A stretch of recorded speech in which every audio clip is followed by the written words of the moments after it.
పవన్ కళ్యాణ్ గారితో మీ combination audience ఎదురు చూస్తున్నారు. అంటే సాయి తరుణ్ తేజ్ ఆల్రెడీ చేశారు. సో మీతో మీ కాంబినేషన్ వస్తే బాగుంటుందని మీ ఫ్యాన్స్ అటు పవన్ కళ్యాణ్ ఫ్యాన్స్ ఎదురు చూస్తున్నారు. వాళ్ళకి ఎప్పుడైనా న్యూస్ చెప్పబోతున్నారా? అంటే ఏది లేదండి, బట్ నాకు కూడా చాలా ఇంట్రెస్ట్ ఉంది ఆ విషయం చేయాలని. బట్ ప్రస్తుతానికైతే ఏది ఎవరి కథ చెప్పడం జరగలేదు. బట్ తేజ్ చేసాడు, అది బాగా ఆడింది and we are very happy for that. Sir, cinema చూస్తే ఒక భారీ బడ్జెట్ సినిమా మీరు చెప్పేదాని ప్రకారం, మరి డైరెక్టర్ ఏమో మరి కొత్త కొంచెం డైరెక్టర్ అని చెప్పుకోవాలి, ఎలా డీల్ చేస్తారండి? అంటే నేను నమ్మేది ఏంటంటే ఏ ఇండస్ట్రీలో అయినా యంగ్ టాలెంట్, యంగ్ బ్లడ్ ఎప్పటికప్పుడు వస్తూ ఉంటే ఒక స్టీరియోటైప్ అవ్వకుండా కొత్త ఐడియాస్తో ముందుకు ఆ ఇండస్ట్రీ ముందుకు కదులుతూ ఉంటుంది. అది ఎప్పుడూ టైం చూసిన ఈరోజు మీరు చూసిన వెటరన్స్ కూడా ఒక టైంలో వాళ్ళు యంగ్ జనరేషన్ యంగ్స్టర్స్ అనమాట. కానీ ఒక డైరెక్టర్ని కలిసినప్పుడు, కొత్త డైరెక్టర్ని కలిసినప్పుడు కథ ఎంత బాగా రాశాడు ఇవన్నీ పక్కన పెడితే తనకు ఒక ప్యాషన్ ఉంటుంది, డైరెక్షన్ మీద ప్యాషన్ ఉంటుంది. చాలా వరకు ఏంటంటే నేను డైరెక్టర్ని అవ్వాలి అని ఒక ప్యాషన్ చాలా ఎక్కువ ఉంటుంది. బట్ ఈ డైరెక్టర్ని కలిసినప్పుడు, అబ్బాయి తెలుగు అబ్బాయి కూడా కాదనమాట, అబ్బాయి రాజస్థాన్ నుంచి, తన దగ్గరికి వచ్చి కథ చెప్పినప్పుడు సరే డైరెక్షన్ అవకాశం కోసం మాట్లాడుతున్నాడా లేకపోతే తనకి నిజంగా ఈ ఎయిర్ ఫోర్స్ కథ చెప్పాలనుందా అని ఆలోచించినప్పుడు తన కళ్ళల్లో కనబడింది, తన మాటల్లో అర్థమైంది నాకు. తను ఎయిర్ ఫోర్స్కి చిన్నప్పటి నుంచి మన డిఫెన్సెస్కి చాలా పెద్ద అభిమాని తను. అండ్ వాళ్ళ కథలు చెప్పాలి, వాళ్ళ నిజం స్టోరీస్ చెప్పాలి అన్న ఉద్దేశంతో తను ఆ ప్యాషన్తో తను పనిచేసాడు, ప్యాషన్తో రాశాడు.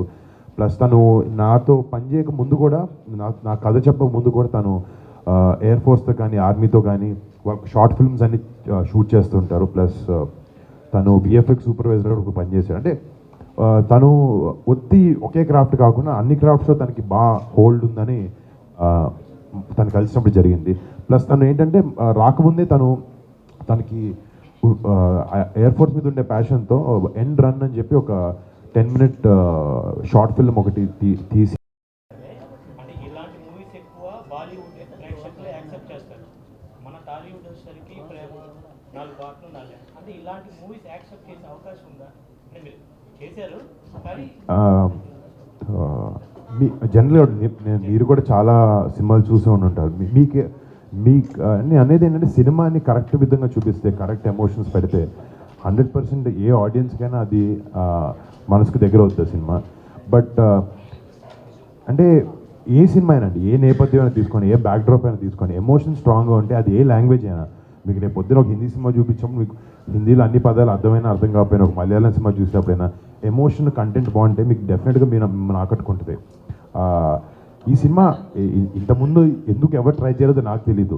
బట్ ఒక యాక్టర్గా నాకు మంచి కంటెంట్తో రావాలి, వస్తే జనాలు ఆదరిస్తారనే ఒక ధైర్యం, కాన్ఫిడెన్స్ నాకు ఎప్పుడు ఉంది. ఎందుకంటే ఇప్పుడు 2015లో కంచే లాంటి సినిమా నిజంగా ఒక ఎక్స్పెరిమెంటల్ ఫిల్మ్. ఆ టైంలో అలాంటి స్క్రీన్ ప్లే కానీ, అలాంటి క్యారెక్టరైజేషన్స్ కానీ, వెళ్ళి వార్ సినిమా కానీ అలాంటి. బట్ ఇప్పుడు చూస్తే మీరు జనాలు సినిమా చూసే విధానం కానీ అన్నీ చాలా వరకు మారుతూ ఉన్నాయి అండ్ ఇంట్రెస్ట్ డిఫరెన్స్ వస్తూ ఉన్నాయి. ఇప్పుడు ఏంటంటే వైడ్ యాక్సెప్టెన్స్ వచ్చింది జనాలకి. బట్ అల్టిమేట్గా అది 20-30 ఏళ్ళ క్రితంకి వెళ్ళినా లేకపోతే ఇంకో 10 ఏళ్ళ తర్వాత అయినా కూడా ఎమోషన్ అనేది సినిమాలో గట్టిగా ఉంటే, బలంగా ఉంటే ఏ సినిమా అయినా జనాలు ఆకట్టుకోగలుగుతుంది. అండ్ అలాంటిది ఈ సినిమాలో టన్నుల్లో ఉంది ఎమోషన్. అది రేపొద్దున అందరికీ డెఫినెట్గా కనెక్ట్ అవుతుందని అనుకుంటున్నాను. మీరు చెప్పండి.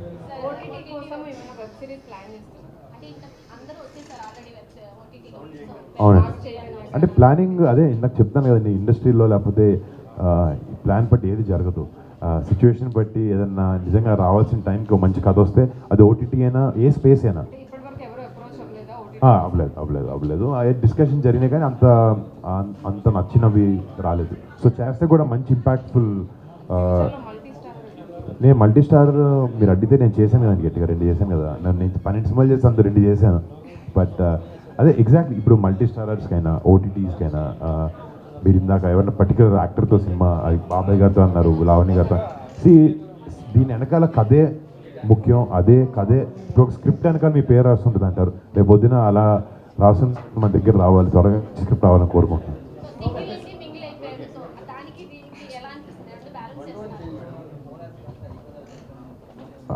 అంటే ఒక డిఫరెన్స్ పెద్ద ఏం లేదు, ఎందుకంటే మేము బాగా ఒక 6 నుంచి మాకు ఇద్దరు పరిచయం ఉంది కాబట్టి పెద్ద డిఫరెన్స్ లేదు. ఇద్దరు ఫ్రెండ్స్లో ఉన్నాం, ఇప్పుడు ఒకే ఇంట్లో ఉంటున్నాం అంతే. Okay sir, thank you sir. Thank you అందరికీ.